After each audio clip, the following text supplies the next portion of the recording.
வணக்கம். மீண்டும் பத்திரிகைகளோடு சந்திப்பது மகிழ்ச்சி. இன்றும் தாயகத்திலிருந்து வெளியாக இருக்கும் உதயன் வலம்புரி தினக்குரல், ஈழநாடு, காலை முரசு ஆகிய பத்திரிகைகளோடு உங்களை சந்திக்கப் போகின்றோம்.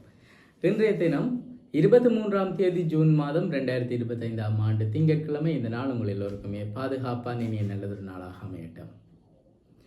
இலங்கையை பொறுத்தவரையிலே பல்வேறு விடயங்கள் பேசு பொருளாக இருக்கின்றன. இன்றைய காலப்பகுதிகளிலே செம்மணி புதைகுழி தொடர்பான விடயங்களும் அதற்கு நீதி கோருகின்ற விடயங்களும் இப்பொழுது அதிகளவாக மக்கள் மத்தியில் எழுந்திருக்கக்கூடிய ஒரு உணர்வாக இருக்கிறது.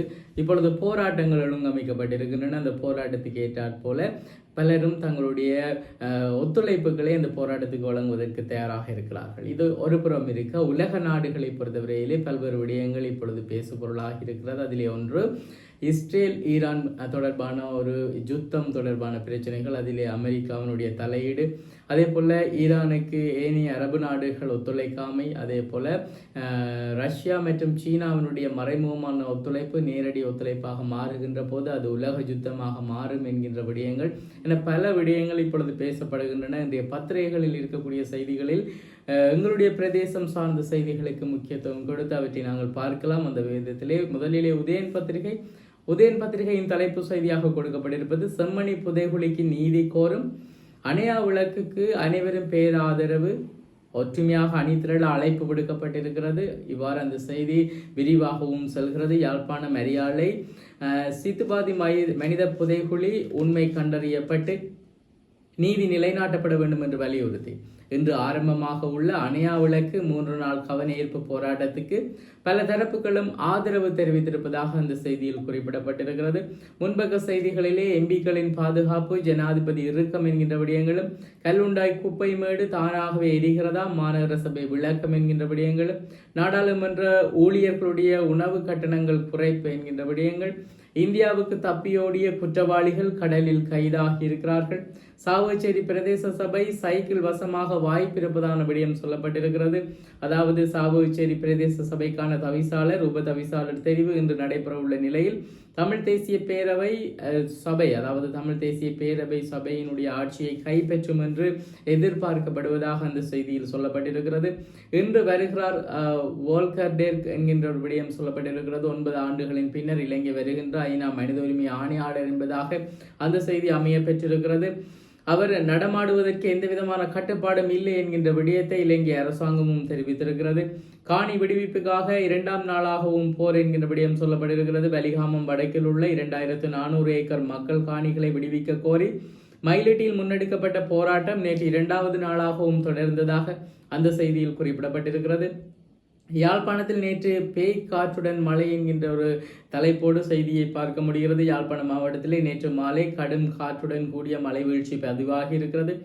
மாலை 6:30 மணி தொடக்கம் சில மணி நேரம் பெய்த மழையால் பல இடங்களிலே மின்தடை ஏற்பட்டதாகவும், திடீரென பலத்த காற்றுடன் பெய்த கடும் மழையால் மக்கள் இயல்பு வாழ்க்கை பாதிக்கப்பட்டதாகவும் சொல்லப்பட்டிருக்கிறது. பல இடங்களிலே மரங்கள் முறிந்து விழுந்திருக்கிறது, போக்குவரத்து பாதிக்கப்பட்டிருக்கிறது.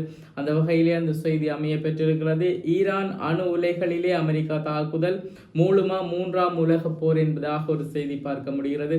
கிணற்றில் பெண்ணினுடைய சடலம் மீட்கப்பட்டிருக்கிறது. வசாவளானிலே தோட்ட கிணற்றில் இருந்து இவ்வாறு சடலம் மீட்கப்பட்டிருக்கக்கூடிய செய்தியாக அந்த செய்தி பதிவாகி இருக்கிறது. ஆக்கள் மட்டுமில்லை, இப்ப காத்து பேய் மாதிரி தான் வருது கண்டியலோ என முச்சந்தி முரளி கருத்து பதிவு செய்திருக்கிறார். தொடர்ந்து தினக்குரல் பத்திரிகையை பார்க்கலாம். தலைப்பு செய்தியாக கொடுக்கப்பட்டிருப்பது செம்மணி மனித புதைகுழிக்கு நீதி கோரி அணையா விளக்கு போராட்டம் இன்று. தமிழர் தேசமாக அணி திரள்வோம், யாழ் பல்கலைக்கழக மாணவர் ஒன்றியம் தெரிவித்திருக்கக்கூடிய விடயம். ஐநா ஆணையாளரை அழைத்து அரசு திசை திருப்ப முயற்சி, மனித புதைகுழியாக அறிவிக்க வேண்டும், சர்வதேச நியமங்கள் பின்பற்ற வேண்டும் என்கிற விடயங்கள் சொல்லப்படுவதாக அந்த செய்தி நகர்கிறது.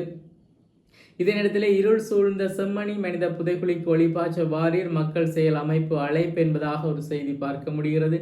இனியும் கடலில் இரத்தம் சிந்துவதை ஏற்க முடியாது, யாழ் மீனவ பிரதிநிதிகள் கொதிப்படைந்து பேசியிருக்கிறார்கள்.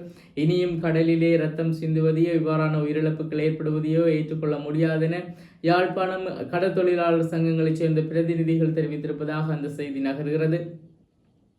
2வது நாளும் மக்கள் பங்கேற்புடன் வடக்கிலே தொடர்கின்ற காணி மீட்பு கவனஈர்ப்பு தொடர்பான விடயங்கள் பார்க்க முடிகிறது. வாழ்வெட்டு கொலை சந்தேக நபர்கள் இந்தியாவுக்கு தப்ப முயன்ற வேளை கைதாகி இருக்கிறார்கள். ஜனாதிபதி நிதியத்தினுடைய பயன்களை வடக்கு மாகாண மக்களும் பெற முடியும் என்கின்ற விடயங்கள் சொல்லப்பட்டிருக்கிறது. யாழில் திடீரென மினி சூறாவளி, முறிந்து விழுந்த மரங்கள் என்பதான செய்தி பார்க்க முடிகிறது. அதே போல ஈரான் பெட்ரோல் டீசல் போன்றவற்றுக்கான பாதை, ஹார்முஸ் பாதை என்று சொல்லப்படுகின்ற அந்த பாதையை மூடுமா, அவரது மூடுவதற்கு முடிவெடுத்திருப்பதான ஒரு செய்தி பார்க்க முடிகிறது. இதனாலே பெட்ரோல் டீசலுடைய விலை உயருமா என்கின்ற ஒரு கேள்வியோடு செய்திகளை பார்க்க முடிகிறது. வவுனியா வடக்கு சபையை கைப்பற்றப் போவது யார் என்கின்ற ஒரு கேள்வி நிலவுகிறது. அவை சார்ந்த விடயங்கள் தினக்குரல் பத்திரிகையின் முன்பக்கத்தில் பதிவாகியிருக்கிறது. வலம்புரி பத்திரிகையினுடைய தலைப்பு செய்தியாக அமைய பெற்றிருப்பது ஈரான் மீது அமெரிக்கா குண்டுவீச்சு, 3ஆம் உலகப் போர் வெடிக்கும் அபாயம். ஈரானில் உள்ள 3 அணுசக்தி நிலையங்கள் மீது அமெரிக்க யுத்த விமானங்கள் குண்டுவீசி தாக்குதலை மேற்கொண்டிருக்கிறது. இதனால் இந்த நேரமும் உலகப் போர் வெடிக்கும் அபாயம் ஏற்பட்டிருப்பதாக அந்த செய்தியில் சொல்லப்பட்டிருக்கிறது. முன்பக்க செய்திகளிலே ஐநா மனித உரிமை ஆணையாளர் செம்மணிக்கு செல்ல தடை எதுவும் இல்லை என்கின்ற விடயமும், யாழ் குடாநாட்டை உலுப்பிய மினி சூறாவளி என்கின்ற செய்திகளும், அணியா விளக்கு போராட்டத்துக்கு ஆதரவாக தீப்பந்த போராட்டம் மட்டக்களப்பில் இன்று முன்னெடுப்பு என்கின்ற விடயங்களும், தமிழர் நலனிலே அதீத அக்கறை இருந்தால் நமது காணிகளை அன்னூர் அரசு உடன் விடுவிக்க வேண்டும், மயிலிட்டியிலே 2வது நாளாகவும் போராட்டம் என்கின்ற செய்திகளும், அதே போல ஹார்முஸ் நீரணை மூடப்படலாம், மசகெண்ணெய் விலை உயர்வுடைய வாய்ப்பு இருப்பதான செய்தி சொல்லப்பட்டிருக்கிறது.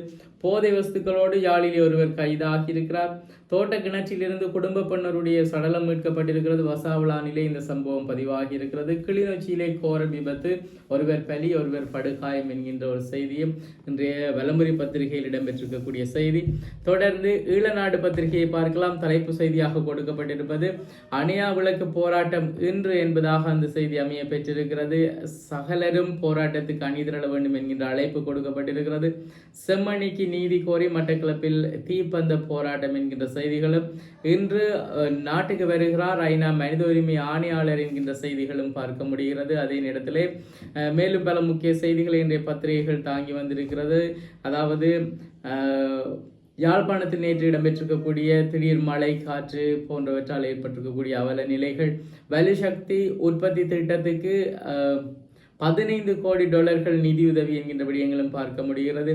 நிர்வாகத்துக்குள்ளே என்ன நடக்கிறது என்று ஜனாதிபதிக்கு தெரியவில்லை என நாமல் ராஜபக்ஷ தெரிவித்திருக்கக்கூடிய விடயங்களும், எதிர்கட்சிகளின் பலத்தால் அரசு அமைதியற்ற நிலையில் என எதிர்கட்சி தெரிவித்திருக்கக்கூடிய விடயங்களும் இன்றைய ஈழநாடு பத்திரிகையினுடைய முன்பக்க செய்திகளில் பதிவாகி இருக்கிறது. அதே நேரத்தில் காலை முரசு பத்திரிகையின் தலைப்பு செய்தியாக அமைய பெற்றிருப்பது அணையா தீபம், செம்மணியில் இன்று ஏற்றல், அனைவரையும் அணிதிரள அழைப்பு என்பதான செய்தியாக அந்த செய்தி அமைய பெற்றிருக்கிறது.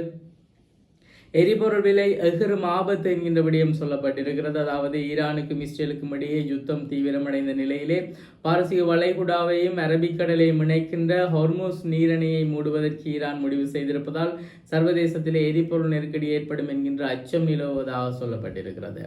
யாழ்ப்பாணத்திலே நேற்று மாலை கடும் காற்று என்கின்ற விடயம் சொல்லப்பட்டிருக்கிறது. அதே நேரத்திலே பாதுகாப்பு வழிகாட்டுதல்களை பின்பற்றி இஸ்ரேலில் உள்ள இளைஞர்களை பாதுகாப்பு வழிகாட்டுதல்களை பின்பற்றுமாறு அறிவுறுத்தப்பட்டிருக்கக்கூடிய விடயங்களும் முன்பக்கத்தில் பதிவாகி இருக்கிறது. அதே நேரத்திலே அணியா விளக்கு போராட்டத்திலே அனைவரையும் பங்கேற்குமாறு ஸ்ரீதரன் எம்பியும் அழைப்பு விடுத்திருக்கிறார். அந்த செய்திகளும் பதிவாகி இருக்கிறது. ஈரானில் இருந்த 41 இளைஞர்களிலே 4 பேர் அங்கிருந்து வெளியேறி இருக்கிறார்கள். இலங்கைக்கு ஜப்பான் செய்யக்கூடிய நிதியுதவிகள் தொடர்பான விவரங்களும் இன்றைய பத்திரிகைகளிலே பார்க்க முடிகிறது. எனவே இன்றைய பத்திரிகைகள் இடம்பெற்றிருக்கக்கூடிய முக்கியமான செய்திகளை பார்த்திருக்கின்றோம். நாளாந்தம் உதயன் விளம்பரி, தினக்குரல், ஈழநாடு, காலை முரசு ஆகிய பத்திரிகைகளோடு உங்களை சந்தித்து வருகின்றோம். இன்று முக்கிய செய்திகளை தந்து விடைபெறுகின்றோம். விடைபெறும் நான் ஹோஸ்டனோட கலையத்திலே சிவம் அவர்கள் இணைந்திருக்கிறார். மீண்டும் பத்திரிகைகளோடு உங்களை சந்திக்கிறோம். நன்றி.